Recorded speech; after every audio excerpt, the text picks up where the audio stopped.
that's the argument I hear, a lot of times from a lot of people is they say, well, we can just do all this here. But the thing is, I'll tell you a story about our paint protection film, the PPF, like the clear bra type stuff. Some people know it as clear bra, but basically the one that we have, that's manufactured overseas, but the adhesive is manufactured in the United States. But one of the raw ingredients for that adhesive is manufactured in Japan. So that is coming from Japan, going to the United States. It's getting tariffed. It's going from the US back over to South Korea. It's getting tariffed. It's getting put on there again. It's getting tariffed 3 times. Like all the, so, and this is true of so many things. Like there's nothing, well, there's very few things that are not moving around the world before it becomes a final product. Yeah, I don't know many things manufacturing wise that's not been touched somewhere around the world. There's been, I think like BMW has like a car plant here in America, whatever it is. But generically speaking, overall, from the manufacturing point of view, I feel like every product's a little bit of something from every country. So it's just not, it's a global economy. Back in the 60s, 70s, and 80s, when they were talking about tariffs, different thing, different. It was unfair practices back then.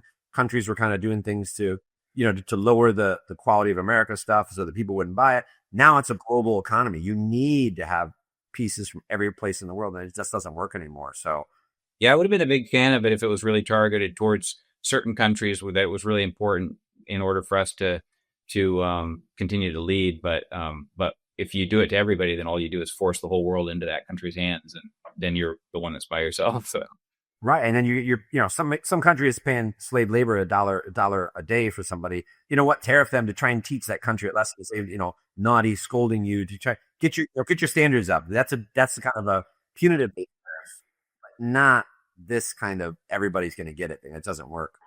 I was going to take some time here to talk about obstacles you had to overcome in your business, but I don't think we need to do that because I think we talk about it pretty much every obstacle you hit.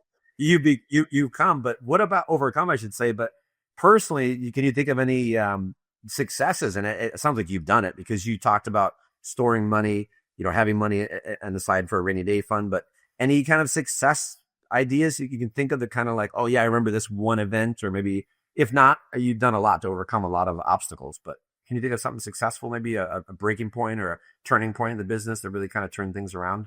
it's probably not really what you were looking for.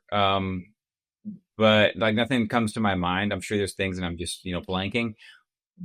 But I will tell you just a short little story that maybe doesn't mean anything to anybody, but it was a big thing for me. When I first started the company, I used to work in the architectural engineering field, and that was my original career. Well, other than waiting tables and doing all the things you do before you get to there.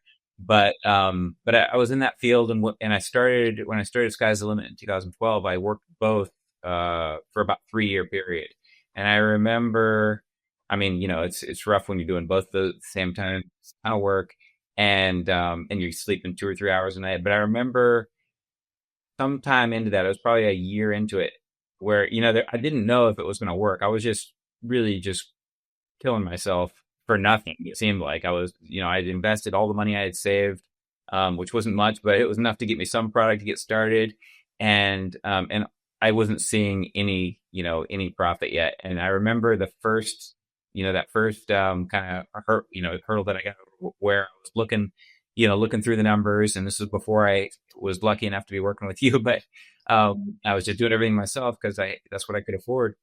And I was looking at the numbers, and I was like, I think I've actually made $1. To me, it was that first time that I was actually out of the red, where I was like, you know, yeah, I was just too stubborn to quit. I should have quit way before I did, but luckily it worked out. Once I got to that point, I was like, all right, I'm just gonna keep going, and we're gonna get there.